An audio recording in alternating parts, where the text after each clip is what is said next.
الحمدللہ رب العالمین والصلاة والسلام علی سید المرسلین اما بعد فاعوذ باللہ من الشیطان الرجیم بسم اللہ الرحمن الرحیم الصلاة والسلام علیک یا رسول اللہ الصلاة والسلام علیک یا حبیب اللہ الصلاة والسلام علیک یا نبی اللہ وعلی آلک واصحابک یا نور اللہ۔ پیارے پیارے اسلامی بھائیوں، مدنی چینل کے ناظرین، دارالفتاح اہل سنت سلسلے میں مرحبا کہتے ہیں۔ مفتی صاحب ہمارے ساتھ تشریف فرما ہیں۔ انشاءاللہ آپ کی کالز اور ایس ایم ایس کے ذریعے جو سوالات ہمیں موصول ہوں گے انشاءاللہ سلسلے کا حصہ بنائیں گے۔ آپ ہمیں کال کیجئے، ایس ایم ایس کیجئے، اسکرین پر نمبر دکھائے جا رہے ہیں۔ کسی بھی حوالے سے شرعی رہنمائی لینا چاہیں تو آپ ہم سے رابطہ کر سکتے ہیں۔ درود پاک کی فضیلت سنتے ہیں۔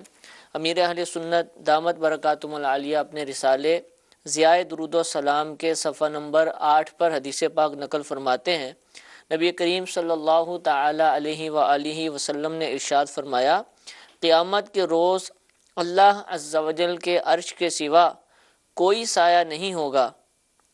3 شخص اللہ عز و جل کے عرش کے سائے میں ہوں گے۔ عرض کی گئی، یا رسول اللہ صلی اللہ تعالی علیہ وآلہ وسلم، وہ کون لوگ ہوں گے؟ ارشاد فرمایا، وہ شخص جو میرے امتی کی پریشانی دور کرے، میری سنت کو زندہ کرنے والا، مجھ پر کثرت سے درود شریف پڑھنے والا۔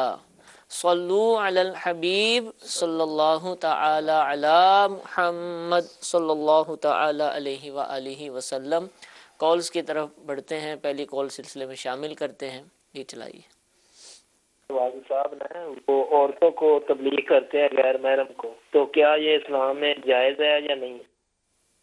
جی الحمدللہ رب العالمین والصلاة والسلام علی سید المرسلین اما بعد فاعوذ باللہ من الشیطان الرجیم بسم اللہ الرحمن الرحیم۔ اب انہوں نے سوال یہ پوچھا کہ غالباً ان کے والد صاحب ہیں جو تبلیغ کرتے ہیں، عورتوں کو تبلیغ کرتے ہیں۔ دیکھیں، شریعت کے دائرے میں رہتے ہوئے پردے میں اگر عورتوں کو تبلیغ کی جاتی ہے تو اس میں کوئی حرج نہیں۔ ٹھیک ہے۔ اب انہوں نے وضاحت نہیں کی کس طرح تبلیغ کرتے ہیں۔ جیسے اب کہیں علماء ہیں، ان کے بیانات ہوتے ہیں، عورتیں جو ہے وہ پردے میں رہ کر ان کے بیانات سن رہی ہوتی ہیں، تو اس طرح جو ہے وہ سیکھ رہی ہوتی ہے، تو اس میں حرج نہیں کہ پردے میں رہ کر شریعت کے دائرے میں رہتے ہوئے اگر وہ کرتے ہیں تو اس میں حرج نہیں۔ لیکن اگر اس طرح کے معاملات ہیں کہ غیر شرعی معاملات ہوتے ہیں تو اس کے مطابق ہی حکم لگے گا۔ ٹھیک ہے۔ تو لہذا اب سوال میں انہوں نے مکمل وضاحت تو کی نہیں ہے کس طرح سے کرتے ہیں۔ جائز ہے کرنا پردے وغیرہ کے معاملات، جیسے کہ الحمدللہ دعوت اسلامی کے جو مدنی ماحول کے اندر بھی اسلامی بہنوں میں تبلیغ کا بھی ایک بہت بڑا الحمدللہ سلسلہ ہوتا ہے، لیکن وہ اسلامی بہنیں ہی اسلامی بہنوں کے اندر تبلیغ جو مدنی کام ہے وہ کرتی ہیں۔ اسلامی بھائیوں کو اگر کرنے کی ضرورت پیش آئے، جیسا کہ کبھی امیر اہل سنت دامت برکاتہم العالیہ کا سنت و بھرا بیان ہو، نگران شورا کو ہو یا دیگر ذمہ داران کا، تو وہ پردے کی رعایت کے ساتھ ہوتا ہے۔ تو جو بھی شریعت نے جواز کے ساتھ طریقے بیان فرمائے ہیں ان کو اپنایا جاتا ہے۔ تو سوال کرنے والے بھی اگر مزید وضاحت چاہیں تو دارالفتاح اہل سنت کے نمبر پر مفتیان اکرام سے رابطہ کر لیں، انشاءاللہ ان کو بھی بتا دیا جائے گا۔ ایک اور کال سلسلے میں شامل کرتے ہیں۔ جی چلائیے۔ میرا سوال یہ ہے کہ یہ بعض کو دیکھو نا، گھر سے آدمی باہر جاتا ہے تو اس کی والدہ یا اس کی سسٹر یا بچے چھوٹے ہوتے ہیں، ان کے سر کو انڈا لگا کے باہر پھینک دیتے ہیں، یا پیسے جو 10 یا 20 روپے کی سر کو لگا کے کسی مسکین کو دے دیتے ہیں۔ یہ پوچھنا تھا کہ یہ صدقہ ہو جاتا ہے یا کتنا صدقہ ہوتا ہے؟ مطلب مختلف طریقے رائج ہیں۔ جی جی۔ اب کہتے ہیں کہ کہیں باہر جانا ہوتا ہے تو والدہ یا گھر والے جو ہے وہ سر پر پیسے وغیرہ گھما کے کسی کو دے دیتے ہیں، تو یہ بھی جائز ہے، یہ بھی صدقہ ہے۔ البتہ پہلے انہوں نے کہا شاید انڈا یا آٹا وغیرہ گھما کے پھینک دیتے ہیں۔ انڈا، آٹا، چینی، اس طرح کی چیزیں جو ہے وہ گھمانی اور پھینک دینی ہے، تو یہ صدقے کا ایک طریقہ لوگ بیان فرماتے ہیں۔ یہ طریقہ درست نہیں ہے کہ اس طرح جو ہے مال کو ضائع کرنا ہے، کہ انڈا پھینک دیتے ہیں، چینی پھینک دیتے ہیں، تو یہ شرعی طور پہ جائز نہیں۔ ٹھیک ہے۔ اس کے بجائے یہ ہے کہ اگر انڈا وغیرہ صدقہ دینا چاہیں، چینی یا جو بھی آٹا وغیرہ ہو، تو کسی غریب مستحق کو دے دیں، ٹھیک ہے، تو پھر بھی صدقہ ہو جائے گا۔ ٹھیک ہے، اور ویسے بھی صدقے کے لیے گمانا ہی ضروری وہ نہیں تو ہے، نظر اتارنے کا ایک جی جی، طریقہ ہے، تو اس میں کوئی حرج بھی نہیں ہے۔ ٹھیک ہے، لیکن اگر اس نیت سے، اگر صدقہ اتارنے کی نیت سے دے رہے ہیں، کسی غریب کو دے رہے ہیں، تو صدقہ ادا ہو جائے گا۔ اور صدقے کے لیے ظاہر شریعت نے کوئی مقدار تو بیان نہیں کی، آدمی اپنے حسب استطاعت، حسب توفیق جو ہے وہ صدقہ نکال سکتا ہے۔ ٹھیک ہے۔ اچھا حضور، میسیجز بھی آنا شروع ہو گئے ہیں۔ سوال یہ پوچھا جا رہا ہے کہ سجدہ سجود یعنی غالباً سجدہ تلاوت کا پوچھنا چاہ رہے ہوں گے، اس کا صحیح طریقہ کیا ہے؟ آیت سجدہ کسی نے اگر تلاوت کی ہے تو آیت سجدہ تلاوت کرنے سے یا سننے سے سجدہ تلاوت واجب ہو جاتا ہے۔ تو اس کا بہتر طریقہ یہ ہے کہ کھڑے کھڑے اللہ اکبر کہتے ہوئے نیت کر لیں، اللہ اکبر کہتے ہوئے سجدے میں چلے جائیں۔ اس میں ہاتھ نہیں اٹھانا، ٹھیک ہے، صرف اللہ اکبر کہتے ہوئے سجدے میں جائیں، اس میں تسبیحات پڑھیں، پھر اللہ اکبر کہتے ہوئے کھڑے ہو جائیں۔ ٹھیک ہے، دونوں بار جو ہے کھڑا ہونا یہ مستحب ہے۔ اگر بیٹھے بیٹھے بھی جو ہے وہ تکبیر کہتے ہوئے سجدے میں چلے جاتے ہیں اور تسبیحات پڑھتے ہیں، پھر اللہ اکبر کہتے ہوئے اٹھ جاتے ہیں، پھر بھی سجدہ تلاوت ادا ہو جائے گا۔ ٹھیک ہے، ٹھیک ہے۔ سوال یہ ہے کہ اگر غسل کرنے گئے اور جسم پر کپڑے موجود نہیں، ایسی حالت میں اگر نماز کا وضو کیا تو کیا وہ وضو ہو جاتا ہے؟ جی ہاں، اس حالت میں بھی وضو ہو جاتا ہے۔ ہو جاتا ہے، ٹھیک ہے جی۔ ایک اور کال چلائیے۔ بیٹے کا نام رکھا ہے محمد مالک، تو یہ عبد المالک رکھنا جائز ہے یا محمد مالک؟ بیٹے کا نام دونوں طریقے سے رکھ سکتے ہیں، ٹھیک ہے، خالی مالک نام بھی رکھ سکتے ہیں، محمد مالک، ٹھیک ہے، اسی طرح عبد المالک۔ تو یہاں عبد لگانا ضروری نہیں ہے، محمد مالک نام رکھنا چاہیں تو اس میں بھی کوئی حرج نہیں۔ بعض ناموں میں عبدال کا لفظ جی جی، بڑھایا جیسے جاتا ہے، عبد الرحمن ہو گیا، ٹھیک ہے، تو اس میں جو ہے ظاہر بغیر عبد کے نام رکھنا جائز نہیں۔ ٹھیک، بعض نام ایسے ہیں جو اللہ تبارک تعالیٰ سے خاص ہیں، لیکن مالک نام جو ہے یہ رکھا جا سکتا ہے۔ ٹھیک ہے، ٹھیک ہے۔ نام رکھنے کے حوالے سے اگر معلومات حاصل کرنا چاہیں، شرعی احکام سیکھنا چاہیں تو مکتبۃ المدینہ سے کتاب شائع ہوئی ہے، المدینہ العلمیہ نے اس کو تحریر کیا ہے۔ نام رکھنے کے احکام، عام طور پر جو کتابیں دستیاب ہوتی ہیں ناموں کے حوالے سے، اس میں صرف نام لکھے ہوتے ہیں یا زیادہ سے زیادہ ان کا معنی لکھا ہوتا ہے اور یہ چیزیں ہوتی ہیں، لیکن الحمدللہ یہ جو کتاب جس کا میں نام بتا رہا ہوں، نام سے ہی واضح ہے کہ اس کے اندر کیا ہوگا۔ نام رکھنے کے احکام، جو بھی شرعی طور پر احکام ہیں، نام کیسا رکھنا چاہیے، کون کون سی باتوں کی احتیاط کرنی چاہیے، تو وہ اس کتاب کے اندر شامل ہیں۔ اور ساتھ ہی ساتھ بے شمار مدنی منوں کے، مدنی منیوں کے نام بھی وہاں پر درج کیے گئے ہیں۔ صحابہ اکرام علیہم الرضوان کے نام، انبیاء اکرام علیہم السلام کے نام جو ہے اس کتاب کا حصہ ہیں، اور بہت سارے اچھے اچھے نام موجود ہیں۔ اگر بچے کا نام رکھنا چاہیں تو اس کتاب سے بھی مدد حاصل کی جا سکتی ہے۔ دعوت اسلامی کی ویب سائٹ سے آپ اس کو free of cost download کر سکتے ہیں اور مکتبۃ المدینہ سے ہدیۃً بھی آپ اس کو خرید سکتے ہیں۔ ایک اور کال سلسلے میں شامل کرتے ہیں، جی چلائیے۔ ایک آیت کریمہ کے بارے میں پوچھنا تھا جو ارشاد ہے وَاعْتَصِمُوا بِحَبْلِ اللَّهِ جَمِيعًا وَلَا تَفَرَّقُوا، تو اس میں جو اللہ کی رسی کے بارے میں ارشاد فرمایا گیا ہے تو اس سے کیا مراد ہے؟ ذرا اس کی تھوڑی مفتی صاحب سے عرض ہے کہ مزید اس پھول ارشاد فرما دیں تاکہ معلومات میں اضافہ ہو جائے۔ جی، حبل اللہ سے کیا مراد ہے؟ اللہ کی رسی۔ قرآن پاک میں جو آیت ہے وَاعْتَصِمُوا بِحَبْلِ اللَّهِ جَمِيعًا وَلَا تَفَرَّقُوا، کہ تم سب مل کر اللہ کی رسی کو مضبوطی سے کے ساتھ تھام لو اور آپس میں تفرقے میں نہ پڑو۔ اب یہاں اللہ کی رسی، حبل اللہ کا لفظ آیا ہے، تو اللہ کی رسی اس کی تفسیر میں مفسرین کے کئی اقوال ہیں۔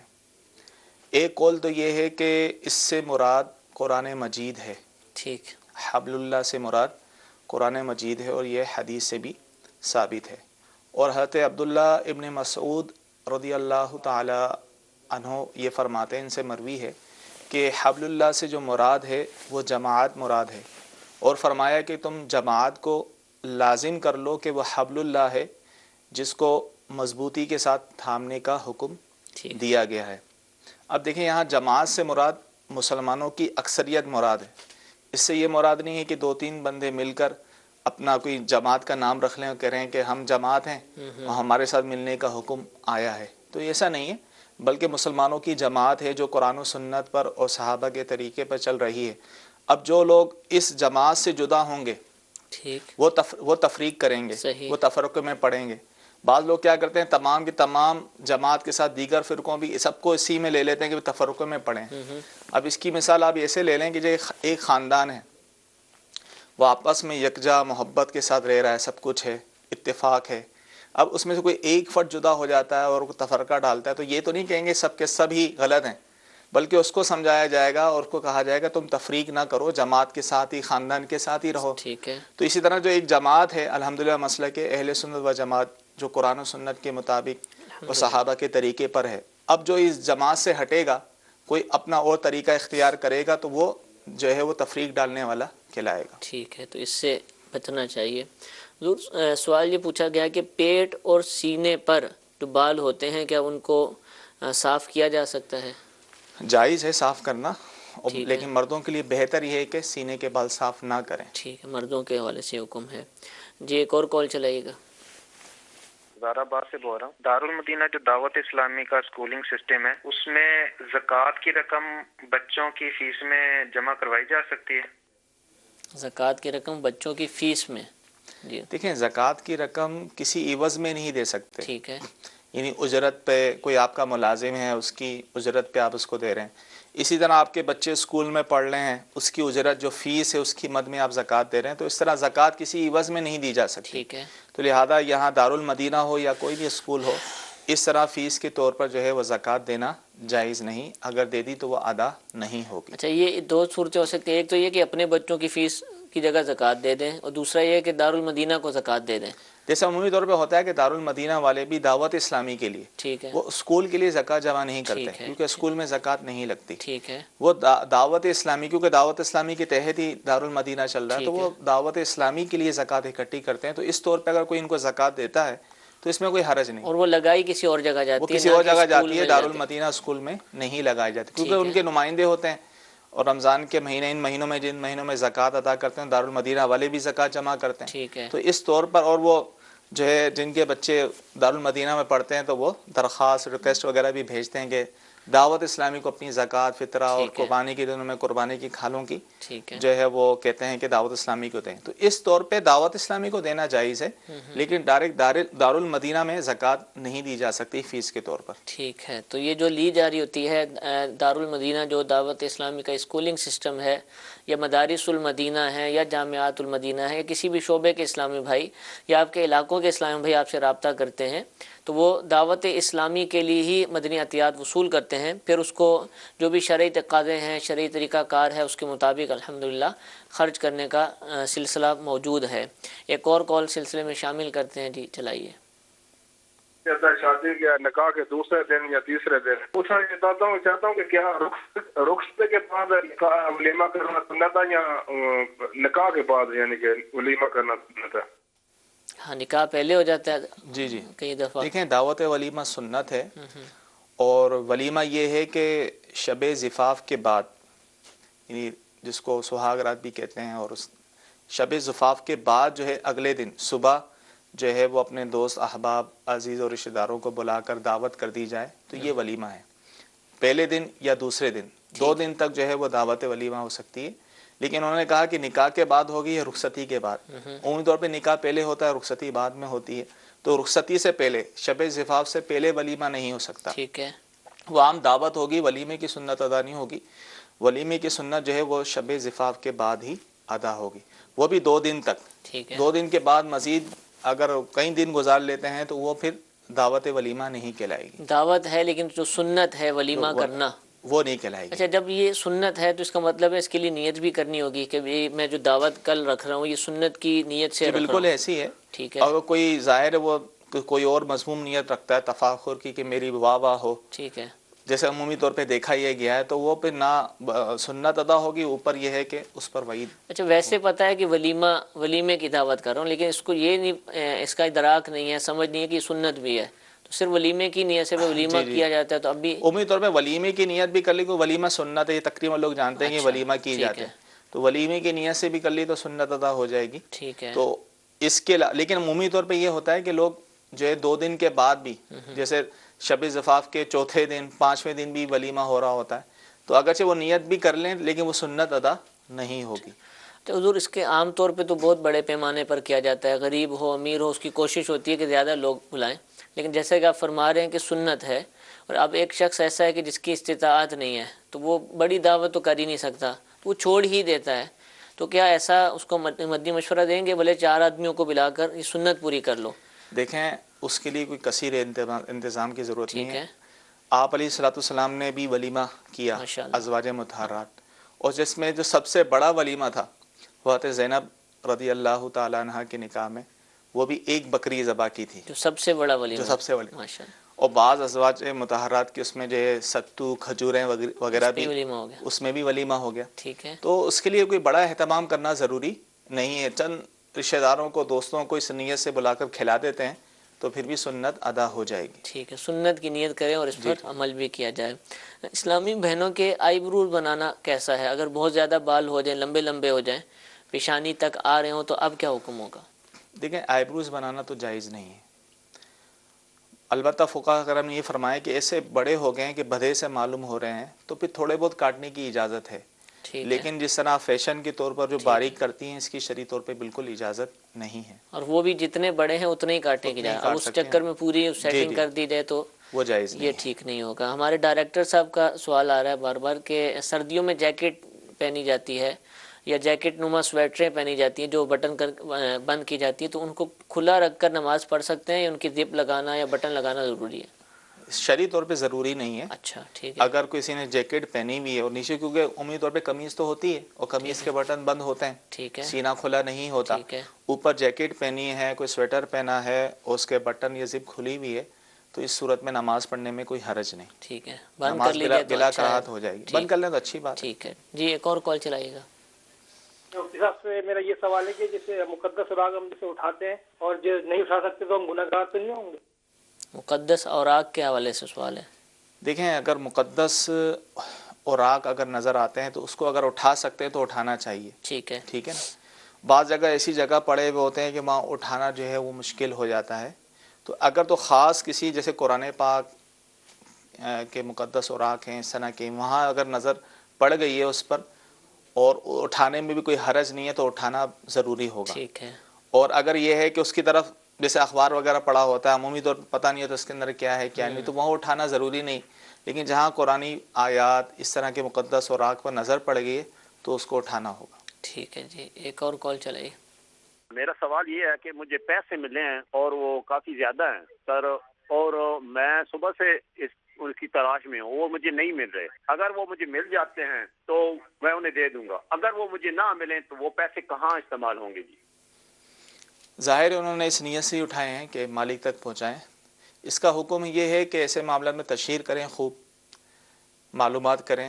اگر اتنا عرصہ گزر جاتا ہے کہ اب اس کا مالک بھی اس کو تلاش نہیں کرتا ہوگا اور مالک کا ملنا جو ہے اب دشوار ہے، تو ایسی صورت میں جب یقین ہو جائے تو ایسی صورت میں اس رقم کو صدقہ کر دیا جائے، کسی مسجد مدرسے میں بھی دے سکتے ہیں. ٹھیک ہے، لقطے کے جو احکام ہیں وہ اس پر لگیں گے، اور جی. اس کے حوالے سے الحمدللہ ہم نے متعدد مرتبہ پورے سلسلے کیے ہیں لقطے کے بارے میں، احکام، لقطے کے احکام اور گری پڑی چیز کے احکام. ان ناموں سے آپ دعوت اسلامی کی ویب سائٹ سے دارالافتاء اہل سنت کے سلسلے ڈاؤن لوڈ کر سکتے ہیں، ان کو ملاحظہ کیجیے، انشاءاللہ مزید تفصیلات بھی معلوم ہوں گی. جی ایک اور کال چلائیے. اللہ تعالی عرض کروں پاک شریف سے میرا دارالافتاء اہل سنت سے سوال ہے کہ ایک مسجد کی چیز جو بنی ہوئی ہے اور وہ مسجد کے استعمال میں بھی ہے، آیا کہ وہ دوسری مسجد کے لیے اس کو بیچ سکتے ہیں کہ نہیں؟ دیکھیں جو چیز جس مسجد کے لیے خریدی گئی ہے یا جس مسجد پر وقف ہے اور وہ چیز قابل استعمال بھی ہے، تو ایسی صورت میں کسی اور مسجد میں دینا جائز نہیں ہوگا، بلکہ اسی مسجد میں ہی اس کو استعمال کیا جائے گا. ٹھیک ہے جی، ایک اور کال چلائیے. کیا ہم مسجد کے چندے سے جو ہے وہ مولوی کو تنخواہ دے سکتے ہیں؟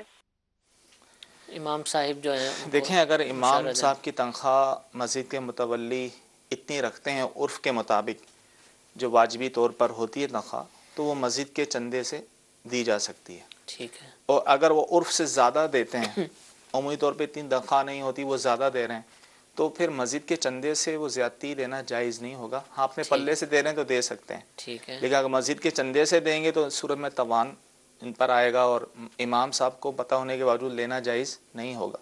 تو عرف کے مطابق ہر علاقے کا ہر ایریے کا اپنا اپنا عرف ہوتا ہے.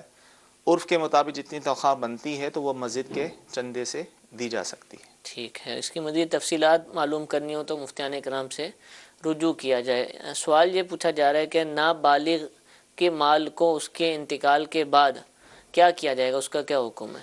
دیکھیں نابالغ کے مال کو بھی اس کے انتقال کے بعد اس کے جو ورثہ ہیں وہ اس کے مالک ہیں. ٹھیک. اگر مثال کے اس کے والدین زندہ ہیں والد اور والدہ تو وہ دونوں مالک ہیں، جو چاہے کریں. یا صرف والد صاحب ہیں تو وہ اکیلے مالک ہیں، جو چاہے کریں. تو اگر والد صاحب نہیں ہیں، والدہ بھی نہیں ہے، بہن بھائی ہیں، تو یعنی جو اس کے وارث بنتے ہوں وہ اب اس رقم کو استعمال کر سکتے ہیں. یعنی جو وارث بنتے ہیں اس سے مراد شرعاً جو وارث بنیں گے وہ ترتیب ہے، وہ ہر ایک مرنے والے کے اعتبار سے الگ ہوگی. ہاں نابالغ کے اگر والد زندہ ہوں اور والدہ زندہ ہوں تو ان دونوں کو ہی ملے گا اور کسی کو نہیں ملے گا. لیکن والد زندہ نہیں ہے، والدہ ہیں اور بہن بھائی بھی ہیں تو والدہ کو بھی ملے گا، بہن بھائیوں کو بھی ملے گا، اس طرح ہوگا. ٹھیک ہے. تو وہ جو وارث ہیں ورثہ ہیں وہ جو چاہے کریں. ٹھیک ہے. اگر سب عاقل بالغ ہیں اور سب کی اجازت سے کہیں اور خرچ کرنا چاہتے ہیں تو کر سکتے ہیں. ٹھیک ہے. اچھا حضور یہ ارشاد فرمائیے جیسے کہ والدین دونوں زندہ ہیں اور انہیں کو ملنا اور کسی کو نہیں ملنا، جو کچھ بھی ہے. بعض دفعہ نابالغ کا مال زیادہ بھی ہوتا ہے، اس کو کسی نے انگوٹھی دی ہوتی ہے، سونا ہوتا ہے، یہ خود ہی والدین نے اس کے نام چیزیں لگائی ہوتی ہیں. تو اب ملنا والدین ہی کو ہے، انہوں نے دیا تو اور انہی کو لوٹے گا. تو کیا یہ تقسیم کریں گے یا بس مکس ہے استعمال کرنا شروع کر دیں؟ کیا کریں گے؟ اگر باہمی رضامندی سے جو ہے وہ کرنا چاہ رہے ہیں کہ بھئی ٹھیک ہے مل کر استعمال کریں گے، اگر کہیں دینا ہو تو باہمی رضامندی سے دینا تو یہ بھی جائز ہے. ٹھیک ہے. لیکن دونوں کی اجازت ضروری ہوگی. جب تک تقسیم نہیں کریں گے تو ہر چیز میں ظاہر دونوں کا حق ہے، ایک دوسرے کی اجازت سے ہی باقاعدہ باہمی رضامندی سے ہی کہیں وہ چیز دی جا سکتی ہے. لیکن بہتر یہ ہے کہ باقاعدہ تقسیم کر لیا جائے، تعین کر لیا جائے، یہ تقسیم کر دیا جائے تاکہ ہر ایک کا حصہ ممتاز ہو جائے، وہ اپنے حصے کے مطابق جو چاہے کرے. اگر کل کو ان میں سے کسی کا انتقال ہو تو پتہ ہو کہ یہ مال اس کا تھا اور اس کی وراثت پھر اس میں جاری ہوگی، تو یہ کر لیا جائے کیونکہ اس کی طرف عام طور پر توجہ نہیں ہوتی. جی ایک اور کال چلائیے. ایک مسئلہ ہے، میں بروکری کرتا ہوں اور دوسرا یہ کہ میں اپنا بل بھی بنا رہا ہوں نا. اگر ریٹ میں کسی ریٹ میں مال لیتا ہوں نا اپنے نام سے، کہ کوئی 10 روپے کی چیز لے کے آ رہا ہوں یا 12 روپے لگا کر میں نا آگے بل اپنا بناتا ہوں اور پارٹی کو بتا کر بناتا ہوں، کیا یہ ٹھیک ہے؟ بروکری کرتے ہیں، 10 روپے کی چیز لیتے ہیں 12 کی بیچتے ہیں اور بل بناتے ہیں 12 روپے کا. دیکھیں بروکری اگر یہ کرتے ہیں تو ظاہر ہے بروکری میں یہ ہوتا ہے کہ جو ان کو کمیشن ملتا ہے ان کے کام کے مطابق وہ کمیشن لینا عرف کے مطابق جائز ہے. لیکن عمومی طور پہ یہ ہوتا ہے کہ جو بروکری کرتے ہیں ان کی حیثیت ایک وکیل کی طرح بھی ہوتی ہے کہ وہ جس کا کام وہ کر رہے ہیں اگر اس کی طرف سے چیز خرید کر آ رہے ہیں اور 10 روپے کی چیز اگر وہ اس نے خریدی ہے آگے وہ 12 روپے کی بتا رہا ہے تو یہ تو شرعی طور پہ جائز نہیں ہوگا. تو اس طرح کا دھوکہ ہو جائے گا اس کے ساتھ کہ بل جو ہے وہ خود ہی بڑھا کر پیش کر رہا ہے، تو یہ صورت جائز نہیں ہوگی.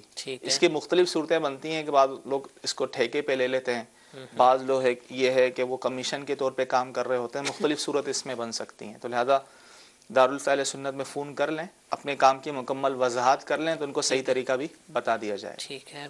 حضور نماز کی حالت میں الٹا ہاتھ استعمال کرتے ہوئے کھجانے کا کیا حکم ہے؟ کھجا سکتے ہیں، خارج کر سکتے ہیں الٹے ہاتھ کے ساتھ؟ دیکھیں قیام کی حالت میں جی یا مطلقاً پوچھا ہے انہوں نے. ہاں انہوں نے قیام کی حالت میں پوچھا. جی قیام کی حالت میں دیکھیں حکم تو یہی ہے کہ سیدھا ہاتھ استعمال کیا. جیسے جمائی کے طور پہ ویسے تو کہا کسی کو اگر جمائی آتی ہے تو پہلے اولاً تو روکنے کی کوشش کرے، اگر جمائی نہیں رکتی تو الٹے ہاتھ کی پشت سے روکے. لیکن قیام کی حالت میں یہ کہا گیا ہے کہ قیام کی حالت میں وہ سیدھے ہاتھ کی پشت سے وہ روکے، الٹا ہاتھ استعمال نہ کرے. ٹھیک ہے. اور اسی طرح خارش وغیرہ کرنی ہو کہ وہ بھی سیدھے ہاتھ سے ہی کی جائے، الٹے ہاتھ سے نہ کی جائے. لیکن اگر بس کسی نے الٹا ہاتھ استعمال کر لیا تو اس صورت میں نماز فاسد نہیں ہوگی. ٹھیک ہے. بعض لوگ یہ سمجھتے ہیں الٹا ہاتھ استعمال کر لیا اب دونوں ہاتھ کو حرکت ہو گئی تو لہذا یہ عمل کثیر میں آ جائے گا، تو یہ صورت عمل کثیر میں نہیں بنے گی. لہذا لیکن ایسا کرنا نہیں چاہیے. قیام کی حالت میں سیدھا ہاتھ ہی استعمال کرنا چاہیے. بقیہ حالات میں الٹا بھی کیا جائے. جی جی بقیہ. ٹھیک ہے جی. ایک اور کال چلائیے. صاحب کی بارگاہ میں ایک سوال عرض ہے کہ ایک آدمی ہے جو قرآن پاک پڑھ کے وہ بیچتا ہے کہ اس کا یعنی کہ اجرت لیتا ہے کہ 200-300 کا، تو کیا اس کا یہ عمل کرنا جائز ہے یا ناجائز ہے؟ سال ثواب کرنے کے غالباً غالباً بتا یہ رہے قرآن پاک پڑھ کے بیچتا ہے کہ جی ٹھیک جی ہے میں 300 قرآن پاک اتنے قرآن پاک، تو یہ تو شرعی طور پہ جائز نہیں. ٹھیک ہے اس کی اجرت لینا، قرآن پڑھنے کی اجرت لینا یہ حرام ہے، ٹھیک ہے تو شرعی طور پہ جائز نہیں ہے. ٹھیک ہے جی. ایک اور کال چلائیے. اچھا حضور، اس میں یہ بھی ہے کہ جیسے عام طور پہ ہم دیکھتے ہیں کہ لوگ دکانوں پر قاری صاحبان کو بٹھا دیتے ہیں صبح کے اوقات میں، خود نہیں پڑھتے لیکن کسی کو کہتے ہیں، تو یہ بھی اسی میں آئے گا؟ یہ بھی اسی میں آئے گا کہ ٹھیک وہ ہے. آ کے کہتے ہیں بھائی آ کے یاسین شریف وغیرہ پڑھ لیا جی کریں، جی سپارہ پڑھ لیا کریں، ہم آپ کو اس کی اجرت دیں گے. اسی ٹھیک ہے. طرح قبر پر بٹھا بٹھا ہے. دیا جاتا ہے کہ 40 دن تک یہ آتے رہیں ہوں اور قرآن پاک پڑھتے رہیں، تو قرآن پڑھنے کی اجرت لینا یہ حرام ہے. ٹھیک. تو قرآن اس کا خوانیوں میں لوگ بلاتے ہیں، اس پہ پیسے دیتے ہیں، تو یہ بھی وہ درست بھی ہے؟ قرآن پڑھنے کی اجرت میں آ ٹھیک جائے ہے. گا، جائز نہیں. تو اس کا طریقہ فقہاء کرام نے یہ بیان کیا ہے کہ اس طرح اگر کسی قاری صاحب کو مقرر کرنا بھی ہے تو ان کا وقت کا اجارہ کر لیا جائے.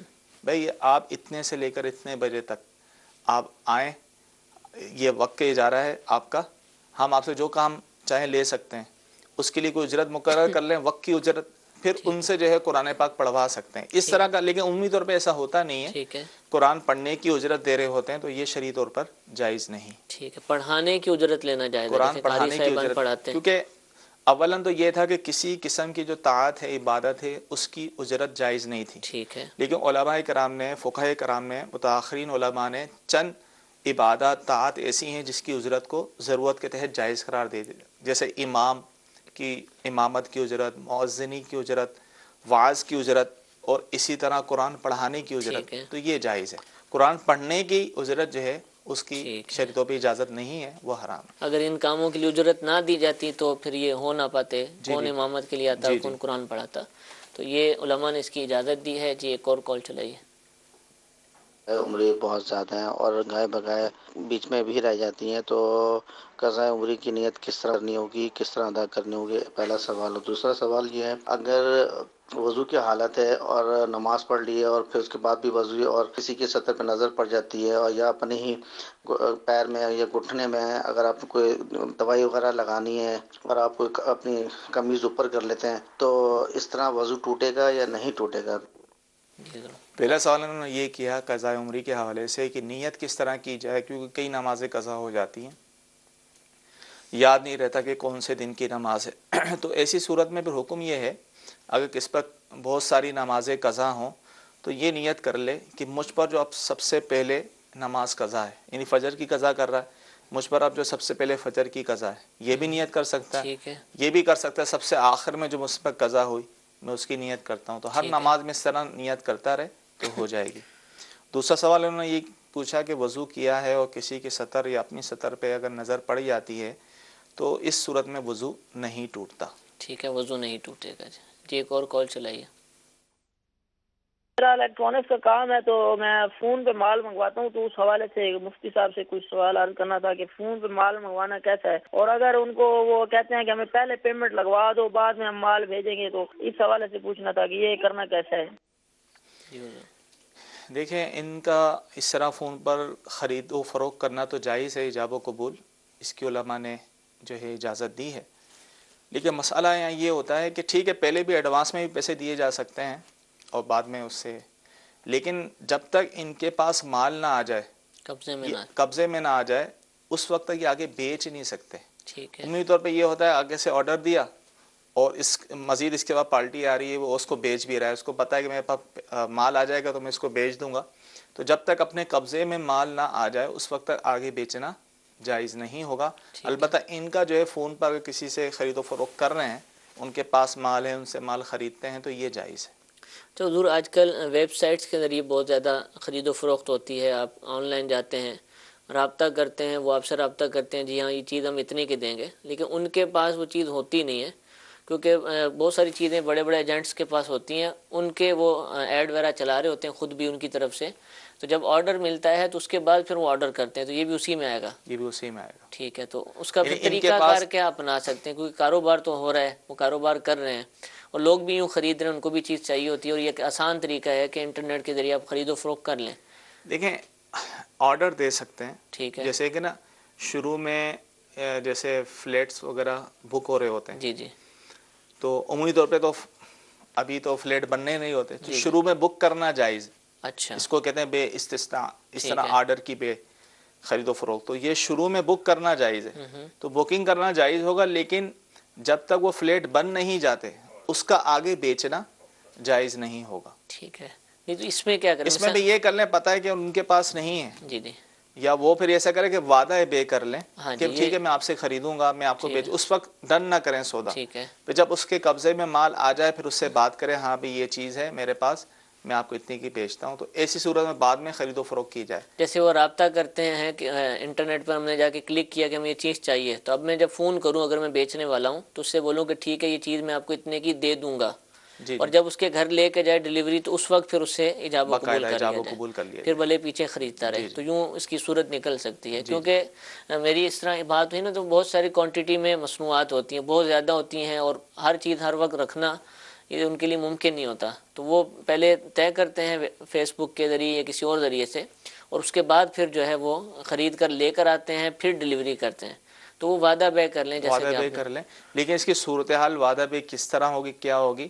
جس کے ساتھ صرف اس مسئلے کو سن کر کوئی بولے میں صرف وعدہ بے کر لوں. عمومی طور پہ ہاں ہمارے یہاں جو سلسلہ ہوتا ہے یہ بات چیت ہی ڈن ہوتی ہے، جی اب جی، کنفرم ہوتا ہے اس سے وہ پھر نہیں سکتا. ٹھیک ہے، اس کی صورتیں ہیں، اس کے لیے باقاعدہ جس کا جو مسئلہ ہو، مسئلہ ہے وہ چاہتا ہے کہ میں شرعی طریقے سے خرید و فروخت کر لوں. صورتیں ہیں شریعت نے ٹھیک ہے، بتائی ہیں، ٹھیک وہ ہے، دارالفتاء اہل سنت میں رابطہ کر لیں، انشاءاللہ ان ٹھیک کو ہے، بہتر صورت بتا دی جائے گی. ٹھیک ہے. تشریف لیں دارالفتاء اہل سنت میں، اور بیٹھ کر مفتی صاحب کے سامنے اگر گفتگو کریں گے. باب المدینہ کے اگر آپ رہنے والے تو الحمدللہ باب المدینہ کراچی میں 5 دارالفتاء اہل سنت موجود ہیں. آپ ان میں تشریف لا سکتے ہیں، ان میں رابطہ کر سکتے ہیں. کھارا در جو کہ ہمارا ایک تجارتی مرکز ہے باب المدینہ کا، وہاں پر جو بخاری مسجد ہے پولیس چوکی کے ساتھ، وہاں بھی دارالفتاء اہل سنت موجود ہے.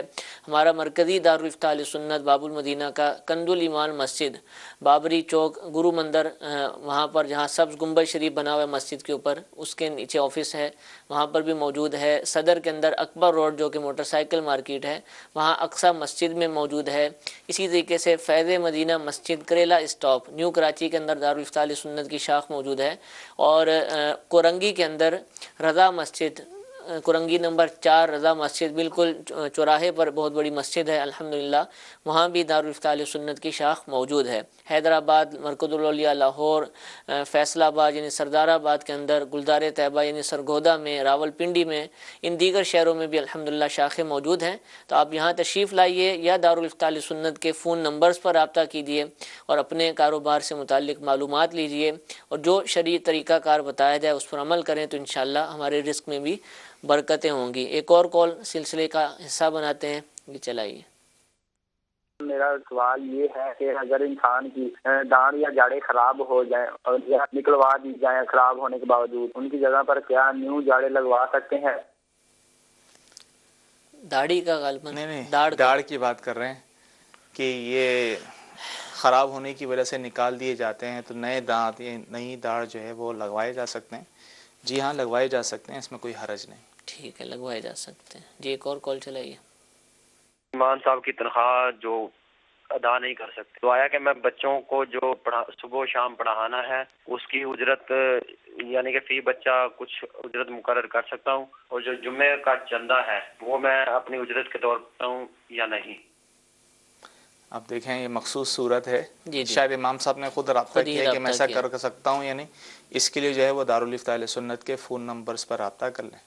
ٹھیک ہے، یہ امام صاحب وہاں پر رابطہ کریں، لیکن ایسا ہونا نہیں چاہیے کہ کسی امام صاحب کو اپنے مشاعرے کے لیے رابطہ کرنا پڑے. مساجد مسلمانوں کے علاقے میں موجود ہوتی ہیں، تو اہل محلہ کو چاہیے کہ اپنی مسجد کا خیال رکھیں، مسجد کے جو اخراجات ہیں اس کے یوٹیلیٹیز ہیں ان کو پورا کریں. پھر اسی طرح وہاں جو عملہ ہے، امام صاحب ہیں، مؤذن صاحب اگر آپ نے رکھے ہوئے ہیں، یا مسجد کا خادم ہے، بڑی مسجد ہے، تو ان کا بھی جو بھی شرعی طریقہ کار کے مطابق عرف کے مطابق مشاعرہ بنتا ہے تو اہل محلہ کو اس کو پورا کرنا چاہیے اور اس کے انتظامات کرنے چاہیے. ایک اور کال سلسلے میں شامل کرتے ہیں، یہ چلائیے.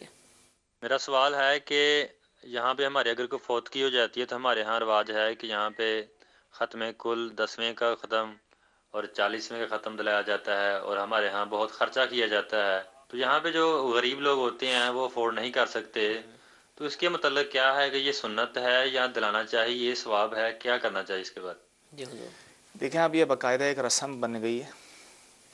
اصل تو یہ اس کا مقصد کیا تھا، تیجا، سوئم، 10واں، 20واں، 40واں، اصل مقصد ہے ایصال ثواب. ٹھیک ہے. کہ قرآن پاک پڑھ کر، ذکر و اذکار کر کے، تسبیحات پڑھ کے اس کا ثواب مرحوم کو پہنچایا جائے. تو اب یہ رواج ایسا بن گیا ہے، بیچارہ کوئی غریب بھی ہوگا جس کی استطاعت نہیں ہے اس کو بھی کرنا پڑتا ہے، اور باقاعدہ اس کو قرض بھی لینا پڑے تو لینا پڑتا ہے. تو اس کی شریعت نے اجازت اس طرح نہیں دی کہ وہ صرف ناک کا مسئلہ بنا کر اگر میں نے اتنا اہتمام نہ کیا، سب کو دعوت نہ دی. عمومی طور پہ ہوتا ہے، بعض جگہوں پہ کارڈ تقسیم ہوتے ہیں اور شادی حالوں کے اندر جو ہے سلسلہ ہوتا ہے.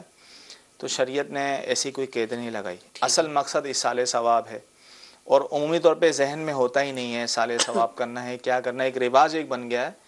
تو شریعت ایسی دعوت والی صورت کی مذمت کرتی ہے کیونکہ دعوت تو خوشی کے موقع پر ہوتی ہے، غمی کے موقع پر تو دعوت نہیں ہوتی. تو لہذا حسب توفیق، حسب استطاعت جتنا بھی وہ صدقہ و خیرات کر سکتا ہے، کھانے پینے کا اہتمام کر سکتا ہے اتنا کرے. ٹھیک ہے. سب کو بلانے کی ضرورت نہیں ہے. ٹھیک ہے.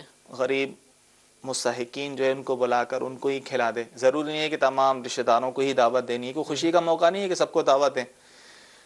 اصل مقصد ہے ایصال ثواب، اور ایصال ثواب یہ خود بھی گھر والے مل کے بھی کر سکتے ہیں، چند لوگوں کو بلا کر بھی کیا جا سکتا ہے، ایصال ثواب ہو جائے گا. ٹھیک ہے. اس طرح کے معاملات سے بالکل بچنا چاہیے. اگر کوئی ظہر کی نماز پڑھ رہا تھا، فرض پڑھ رہا تھا یا سنتیں ادا کر رہا تھا، اسی دوران عصر کا وقت شروع ہو جاتا ہے، اذان شروع ہو جاتی ہے، تو اب اس نماز کا کیا کرے؟ مکمل کرے گا اور اس کے بعد پھر بقیہ بھی پڑھے گا یا نماز تو مکمل کرے گا. ٹھیک ہے.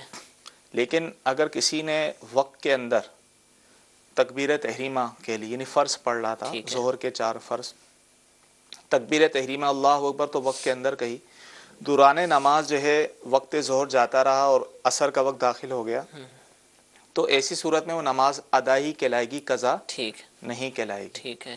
ہاں اگر وقت ہی ختم ہو گیا تھا اور اس نے جو ہے پھر نماز شروع کی ہے تو صورت نماز وہ قضا کہلائے گی. اگرچہ اذان عصر ہو جائے نماز وہ اپنی جاری رکھے گا، نماز پڑھے گا. ٹھیک ہے. جزاک اللہ. میٹھے میٹھے اسلام بھائی، دارالفتاح اہل سنت کا سلسلہ آپ نے ملاحظہ فرمایا. الحمدللہ بہت سارے معاملات پر ہم نے شرعی رہنمائی حاصل کی. انشاءاللہ کل اتوار کے دن اسی وقت شرعی احکام سے ہی متعلق سلسلہ احکام تجارت کہ جس میں بالخصوص آپ تجارت سے متعلق، بزنس سے متعلق معلومات حاصل کر سکتے ہیں. استاد محترم مفتی محمد علی اصغر عطاری دامن برکاتہم العالیہ سلسلے میں تشریف فرما ہوتے ہیں. انشاءاللہ وہ بھی اس کو براہ راست پیش کیا جائے گا، اس کو بھی دیکھنے کی نیت فرما لیجیے. اور پیر کے دن پھر انشاءاللہ اسی وقت دارالفتاح اہل سنت کا سلسلہ براہ راست نشر کیا جائے گا، اس کو بھی ابھی سے دیکھنے کی نیت فرما لیں. اللہ تعالیٰ ہم سب کو عمل کی توفیق عطا فرمائے. آج ہفتہ ہے اور ہر ہفتے کو الحمدللہ عشاء کی نماز کے بعد امیر اہل سنت دامت برکاتہم العالیہ مدنی مذاکرہ فرماتے ہیں. انشاءاللہ کچھ ہی دیر بعد اذان عشاء ہوگی اور وقت مناسب پر مدنی مذاکرے کا آغاز ہو جائے گا، اس کو بھی دیکھنے کی نیت فرما لیں. اللہ تعالیٰ ہم سب کو عمل کی توفیق عطا فرمائے. آمین بجاہ النبی الامین. صلو علی الحبیب صلی اللہ تعالی علی محمد صلی اللہ علیہ